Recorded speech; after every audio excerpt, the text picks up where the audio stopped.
à visage plus humain. C'est important aussi. Il faut toujours un... Ah. On va débuter un Malien face à un Marocain, tiens. Ah, le Maroc aussi est là. Oui, le Maroc c'est une surprise aussi. Les lions de l'Atlas, les troisième lions. Les deux ministres, M. Mambeu et M. Amicha, qui sont présents. Avec en compagnie de M. Seriba. Exactement, M. Seriba Mahaman, qui est le directeur de ces Jeux de la francophonie, qui nous a vraiment été beaucoup soutenu durant cette organisation. D'ailleurs, je tiens à remercier ici vivement, parce que sans lui, je pense qu'il y a beaucoup de choses qui n'auraient pas été faites. Je salue aussi les autorités ivoiriennes qui ont quand même fait beaucoup pour que ces Jeux puissent avoir lieu. Merci à toutes les autorités d'avoir permis vraiment d'avoir ces beaux Jeux. Il va falloir continuer ce travail-là, et je pense qu'il va falloir soutenir le sport, soutenir la lutte traditionnelle et la lutte dans toute la diversité. C'est vrai que ces Jeux qui se déroulent en plus dans une vraie sérénité, hein, parce que on disait avant, il y aura peut-être des tensions, pas du tout, très bonne sérénité, tout s'est bien passé. La Côte d'Ivoire vient de donner un bel exemple justement en termes de capacité d'organisation, mais surtout d'appropriation par les populations des Jeux. C'est tout simplement extraordinaire. Voilà, le lutteur marocain qui continue de mettre la pression aux Maliens. Va-t-il tenter une victoire? Il n'y a pas encore une victoire pour le Maroc. Hein. À mon avis, il va donner du fil à retordre à son adversaire. Voilà. C'est Anas El Kabar pour le Maroc face au Malien Madou Touré.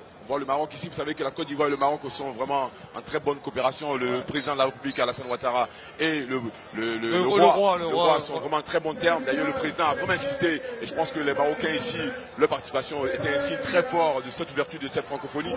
Donc il va falloir continuer ce travail-là. Il va falloir que nous remercions vraiment le président de continuer cette coopération, parce que ça donne l'engouement. La présence du Cameroun et du Maroc ici est quelque chose de très très fort. Et demain, la finale de foot entre le Maroc et la Côte d'Ivoire, ça va être quelque chose. C'est une belle affiche. Une belle affiche. Ça va être énorme, c'est énorme. Quand on a vu hier aussi la demi-finale entre le Mali et la Côte d'Ivoire, c'était fou déjà, ambiance de feu. Voilà, cette lutte africaine qui montre encore cette diversité. Nous avons eu la première édition avec Bumburutu qui venait du Maroc, hein. Donc ça a gardé cette dimension en 95, c'était à Niamey, et ça a vraiment eu de l'émulation, les populations étaient là, ils ont vraiment adoré les Marocains. Donc voir un Marocain ici en petite finale, c'est le signe comme quoi ils ont gardé cette tradition au niveau de la lutte africaine. Donc il faut continuer à promouvoir ça. Ah, le Marocain, il essaye. Oui, pourquoi pas. Il tente. Bah, si la Roumanie gagne, pourquoi pas le Maroc. Voilà, je pense que le Malien va sûrement prendre les coupés d'un avertissement. Voilà, c'est bien vraiment tenté bien de la part du Marocain.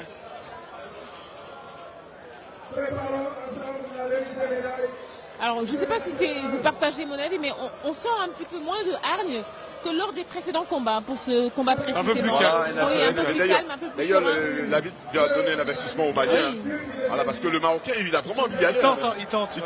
Il essaie des actions en tout cas.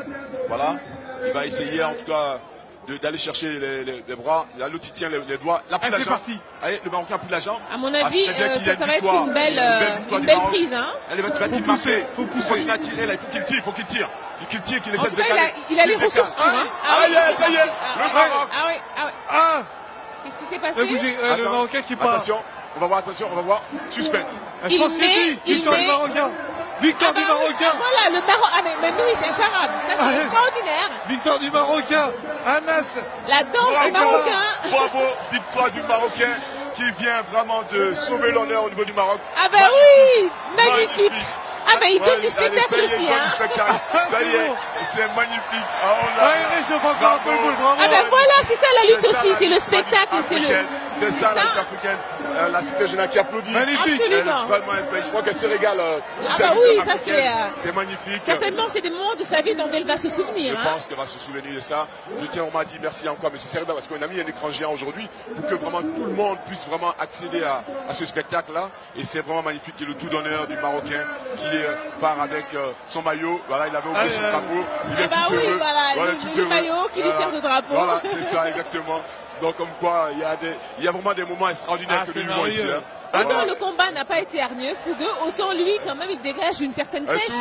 Toute la délégation marocaine qui est avec le lutteur. Anas El Kabar. Voilà. Bravo à lui, médaille de bronze donc dans ce jeu de la francophonie. Il a tiré, il a failli. Il a essayé, et l'autre est tombé avant. Oui. On a vu 1, 2, 3. C'est fini. Et lui avec les deux. Voilà. Il a été complètement battu, il ne sait même pas ce qui se passe. Il n'a pas joué le Mali, en même temps il n'a pas tenté, il n'a rien tenté. Il n'a rien fait. Ah bah oui, et la danse du Marocain. Ça c'est énorme, c'est beau. Magnifique. Ah oui, il dit. Attends.